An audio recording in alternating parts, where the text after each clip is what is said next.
जैसे पाकिस्तान का पानी रोक दिया गया और एक बूंद पानी नहीं रुका, जैसे चुनाव में चुनने वाली थी, वैसे ही आजादी जनगणना मोदी जी की गलतियों को और मोदी जी की 56 इंच की सीना को,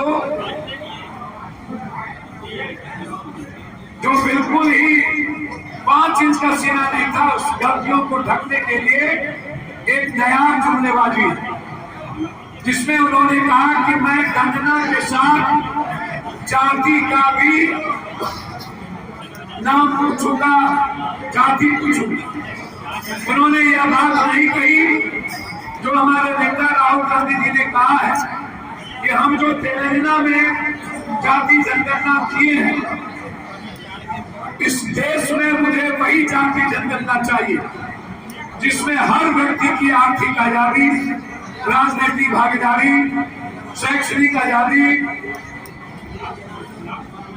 हर तरह की आजादी में उनकी भूमिका हो, जो भारत को बनाने में जिसकी भूमिका सबसे ज्यादा। और मोदी जी ने इन बिंदु पर कुछ नहीं कहा।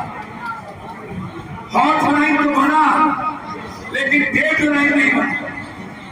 ना डेडलाइन है, ना ही राहुल गांधी जी के सपनों की वो बात है।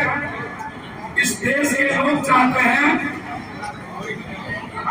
इस देश में जिसकी जितनी जनसंख्या हो उस अनुपात में आरक्षण दिया जाए, जिसकी जितनी जनसंख्या हो उस अनुपात में राजनीतिक हिस्सेदारी हो, चाहे ईबीसी है, चाहे एसटी एससी हो।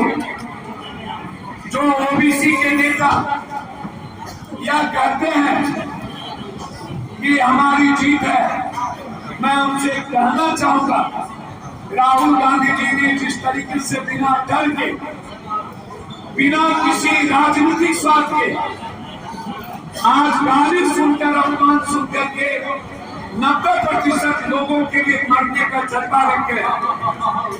क्या इस देश के पीएम एसटी एससी और ईबीसी को बनाएंगे? क्या इस देश के वो ओबीसी नेता जो ईबीसी और एसटी एससी की बात कर रहे हैं, इस देश में जितनी आबादी है, क्या उस आबादी के मुताबिक आप मुख्यमंत्री बनाएंगे? या सोच है मेरे नेता, सिर्फ पीठ मत दबाई। राहुल गांधी जी ने पहले ही कह दिया, हमें बिहार मॉडल नहीं चाहिए। हम बिहार मॉडल में जो हुआ वो सही नहीं है। 3 बार, 2 बार यहाँ, एक बार प्रेस कॉन्फ्रेंस में उन्होंने कहा जिनको मैंने लागू किया। इसीलिए नरेंद्र मोदी जी ने एक जुमला फेंका और अपनी गलतियों को और पहलगाम के मुद्दों को डाइवर्ट करने के लिए देश के लोग ये समझ गए कि नरेंद्र मोदी जी किसी के नहीं है, ना पिछड़ा के ना अगड़ा के, वह सिर्फ कुर्सी के हैं और ये कुर्सी के बगैर रह नहीं सकते। नरेंद्र मोदी जी का नाम कुर्सी मोदी रख दिया और कुर्सी के लिए इस देश को अलग अलग करना पड़े तब भी ये लोग करें। इसीलिए राहुल गांधी जी का निर्णय इस देश को जोड़ने की, चाहे ऊंची जात के लोग हो, चाहे एसटी हो, चाहे ईबीसी हो, चाहे ओबीसी हो, सबकी भागीदारी चाहिए। दूसरा, 43% आरक्षण। मैं जरूर पूछना चाहूंगा नरेंद्र भाई मोदी जी से, क्या आप 43% आरक्षण की वकालत कर रहे हैं? क्या आप 70% निजी क्षेत्र में आरक्षण की वकालत करेंगे? क्या इस देश की जो मैट्रिक और इंटर की हुई लड़कियां हैं 30 साल का, क्या उन्हें निजी क्षेत्र में आरक्षण की आप वकालत करेंगे? यह सोच है राहुल जी की कि हमें लड़कियों को, महिलाओं को सम्मान देना है, उन्हें गरीब नहीं बनाना, मजदूर नहीं बनाना।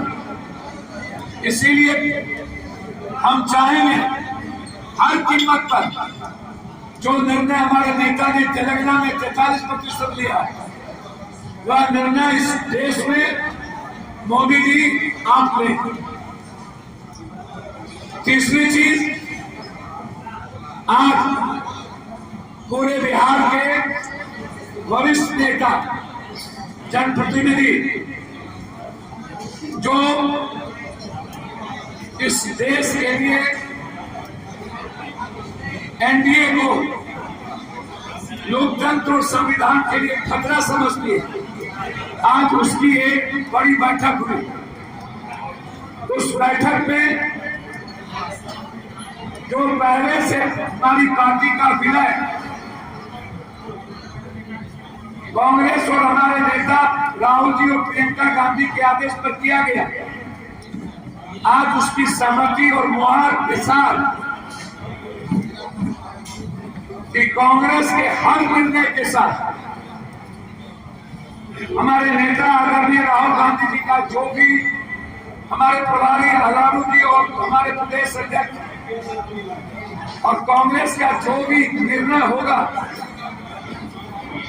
एनडीए को इस देश से भगाने में, इस देश की रक्षा के लिए, संविधान के लिए लड़ने में एक अनुशासित सिपाही की तरह आने वाले विधानसभा के चुनाव में पूरी ताकत के साथ हर जिले में हम लोग इंडिया गठबंधन को मजबूत करेंगे। हमारे साथियों ने यह भी निर्णय लिया